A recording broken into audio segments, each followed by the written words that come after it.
Mackey. Now we see what you and Homer Simpson have in common. Dope! Number 15. Trey does everything. Whistler's father. Lisa's insecurities consume her musical talents after it's discovered that Maggie is a whistling prodigy. Where is that whistling coming from? Mackey?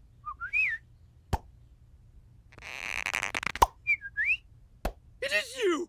The older sister tries to reassure herself that there's talent to go around, using the South Park guys as an example. Unfortunately, she then angrily alleges that Trey Parker has more responsibilities than Matt Stone. We could both be good, like the South Park guys. Except Trey does everything. Trey does everything! This was a scathing reference to the division of labor among South Park Studios' creative heads.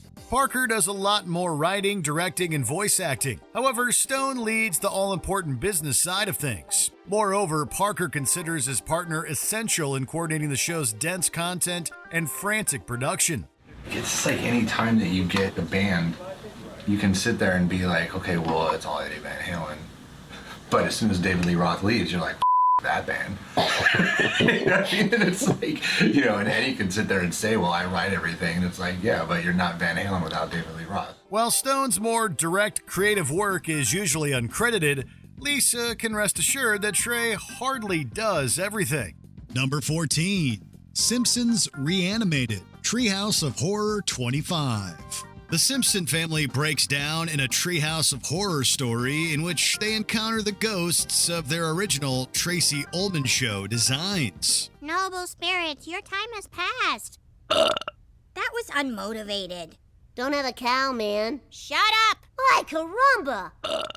They all ultimately reconcile in the spirit world, but Lisa wonders how many other Simpsons incarnations are out there. The house is then occupied by many clones of the family in different animation styles, including South Park's. This is one of the most distinct designs in the lineup. There's no need to mention where the animators got their inspiration for this crude cutout aesthetic. It's a loving tribute that gives viewers a fun look at what the Simpsons animators think a crossover should look like. Unfortunately, their design has never actually been used in South Park. The hell is wrong with you, Butters? They did that on The Simpsons! Ha! Number 13. Donuts for dollars. Freemium isn't free. With mobile apps, we now have the ability to make games that are boring and stupid. But if you pay for incentives, you're rewarded. Some mobile app games have been criticized for boring free players into buying premium features. The Simpsons Tapped Out was one of the most infamous culprits. It thus influenced the design of a game that Canada's Minister of Mobile Gaming used to knowingly scam users. In fact, when he illustrates the scheme on a whiteboard, donuts are among the virtual currencies referenced. They're also the virtual currency purchasable on Tapped Out. This game is life-ruiningly fun! South Park's digs at the game may be a bit esoteric for non-players, but they must have hit on a serious problem. The Simpsons Tapped Out was scrubbed from app stores in 2024 before going inactive a few months later. I spent $1,000? Oh well, I'll just tell them that my kid did that. Uh-oh. Number 12. Big Boned Bart, the Heartbroken Kid. When an obsession with junk food puts Bart's health at risk, the family sends him to a weight loss camp. They're not kidnappers. They're professionally trained child snatchers who are taking you to a maximum security fat camp. I'm not fat! He's so deep in denial about his obesity that at one point he claims to be just big boned. While a person can technically be big boned, that's not the same thing as being overweight. Bart Simpson, I'm just big boned. No such thing. Growth spurt? Doesn't exist. This can't be legal. It's legal enough.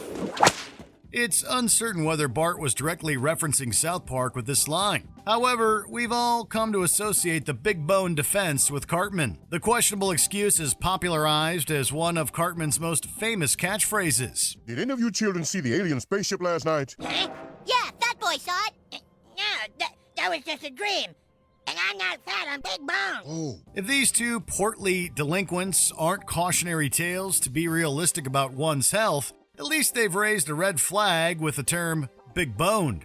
Number 11. South Park Park, Treehouse of Horror 33. A spoof of Westworld ends with androids of the Simpsons family narrowly escaping their own theme park.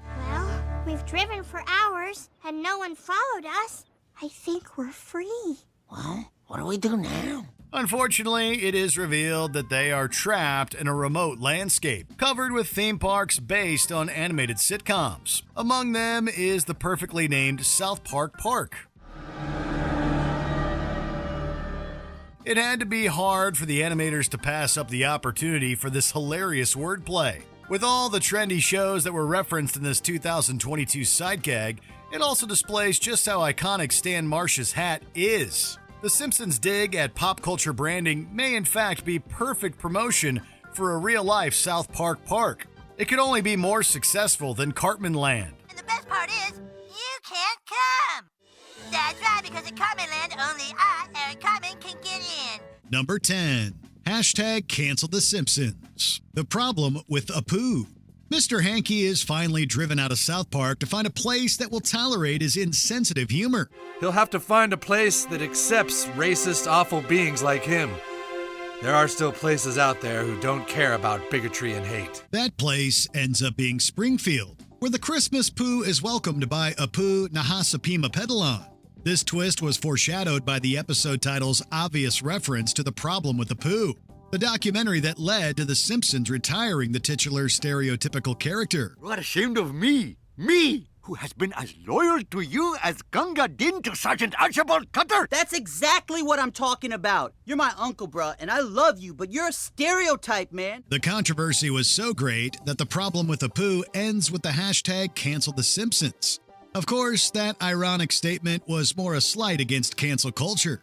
South Park actually promoted its 22nd season with the hashtag cancel South Park. The show may still exalt free speech, but even it had to remind The Simpsons that there are consequences to alienating audiences. Some things will be dealt with at a later date. If at all. Number 9. A free speech debate. The Squirt and the Whale. It appears The Simpsons and South Park can be respectful in their competition of satire. In 2010, one of Bart's chalkboard gags reads, "South Park, we'd stand beside you if we weren't so scared." This was in reference to a contemporary South Park episode that animated the prophet Muhammad in a rough cut. Comedy Central heavily censored the episode, concerned about offending Muslim audiences and provoking extremist groups. Throughout this whole ordeal, we've all wanted to show things that we weren't allowed to show. But it wasn't because of some magic goo. It was because of the magical power of threatening people with violence. This sparked a public debate about the extent of free speech in satire and animation. The matter was so touchy that some broadcasts of The Simpsons episode changed the chalkboard gag.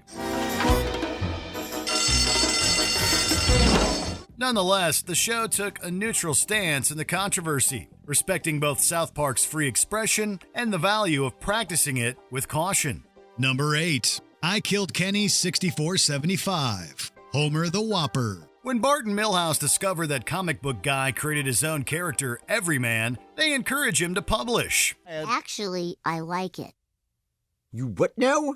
Everyman is awesome. Reading it, I escaped from my troubles. Now they're back in spades. Comic Book Guy has long feared the response of such prominent members of the online community as I Killed Kenny 6475. If copies got out, it would be ridiculed by the online community. Son of Spock, the Dork Knight, I Killed Kenny 6475. This username is obviously a nod to the South Park running joke of Kenny McCormick getting killed and resurrected. It seems to be a loving tribute from The Simpsons, but it's not so flattering next to the usernames Son of Spock and the Dork Knight. Bart dismisses these users as losers, while the notably dorky Milhouse confesses to being two of them. Don't be afraid of them. They're just lamos like yourself. Two of them are me. The Simpsons even has some blows at South Park's fan base. They still couldn't crush Comic Book Guy's dreams, unlike the Hollywood film adaptation of Everyman. It is that this is the worst movie ever! Number 7. Something in common with Homer Simpson. Ike's Wee Wee. South Park's first reference to The Simpsons was a quick but clever one.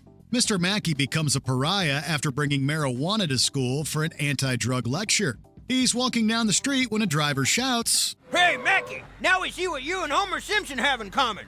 Dope!" Obviously, Homer's iconic catchphrase is dope, otherwise referred to as annoyed grunt. Oh! That's them all right. The mockery isn't so much in the wordplay as it is in its irreverence. Look, drugs are bad, okay? But it's hard to deny the charm in this mean-spirited one-liner and its perfect comment on how Mackey's stunt was misinterpreted. A mistake like this is still a bit too serious to be throwing around annoyed grunts. You know what you need? You need a good stiff drink. Oh, I don't drink. Okay. Number 6. The Loathsome Eric Cartman, Gorgeous Grandpa.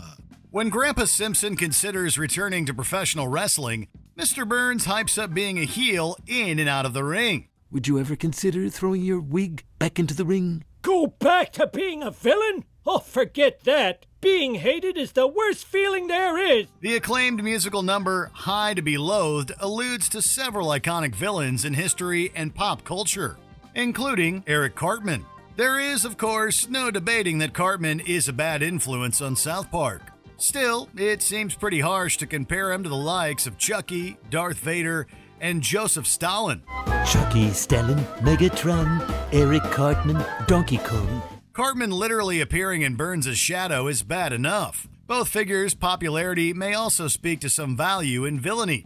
But it appears The Simpsons and South Park will even try to best each other with their worst characters. Yes! Yes! Oh, let me taste your tears, Scott. Your tears are so yummy and sweet. Dude, I think it might be best for us to never piss Cartman off again. Number 5. Otto killed Kenny. Oh, brother, where Bart thou? Springfield looks a bit like South Park, Colorado during a snowstorm. This season 21 episode eventually embraces that in one of The Simpsons' boldest homages. While Bart and his friends wait for the school bus, the soundtrack and animation jarringly changes to a certain other show's style.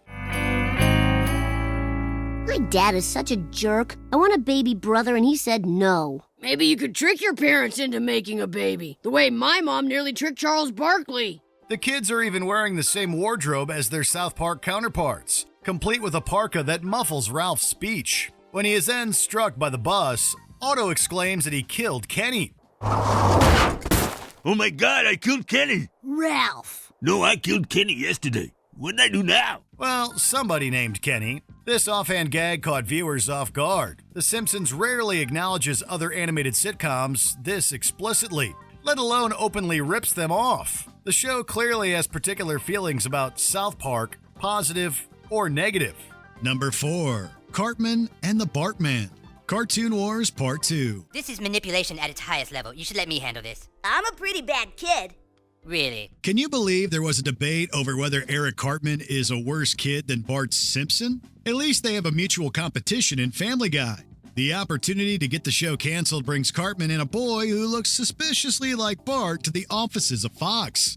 There, the kid is shocked by Cartman's tales of evil and helps him thwart Kyle's efforts to save Family Guy. The student in cartoon juvenile delinquency had become the master. Luckily, Kyle is able to talk Bart out of sinking to Cartman's level.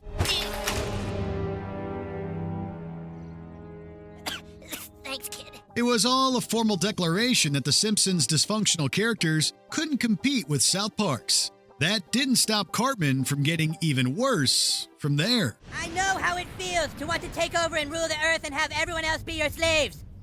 I do, bro. Number 3. A third-grade shoebox diorama. The Cad and the Hat. In an elaborate couch gag, Homer enters other animation sets to find his stolen boat painting. Hey, where's our sailboat?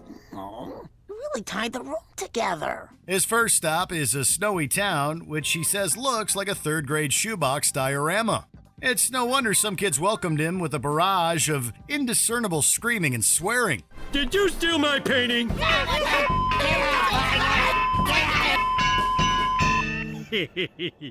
Out of the mouths of babes. Although the other sets Homer entered were much more faithful to their show's original aesthetic, South Park got the harshest spoof by far. The Simpsons reduced the show to its crude animation and vulgar writing.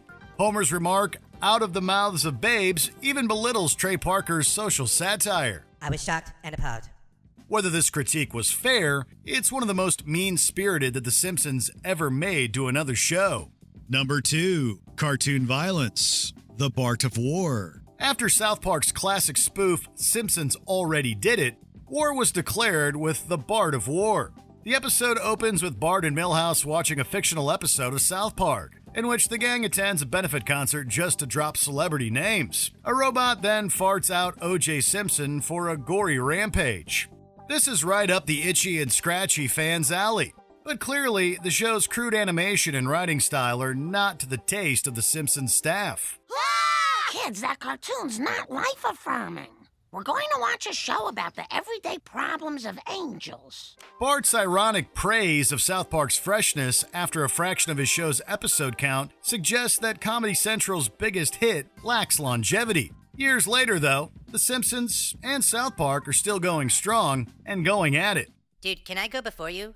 Eat my short. Number 1. Has that plan been done before? Simpsons Already Did It. Cool, it'll be just like on The Simpsons. Huh? They did that on The Simpsons. Honestly, The Simpsons plots can get rather harebrained.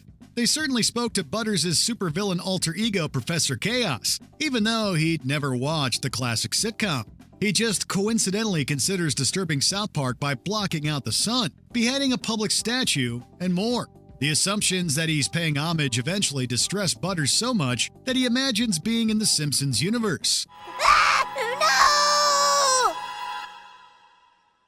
What the hell's wrong with him? Only by accepting that most ideas are inherently derivative does he snap out of it. This whole storyline confronts The Simpsons on its longevity and inevitable narrative strain. They'll never stop The Simpsons. Have no fears, we've got stories for years. At the same time, it acknowledges that South Park and the whole animated sitcom genre are ripoffs. These unforgettable critiques have only grown more relevant as both shows continue 2 decades later. What do you think of South Park and The Simpsons' well-meaning feud with each other, among other shows? Throw down in the comments. We come up with an idea and somebody says Simpsons did that. They've just done everything, and they've done everything well for the most part, which is really equally infuriating. Did you enjoy this video? Check out these other clips from Watch Mojo, and be sure to subscribe and ring the bell to be notified about our latest videos.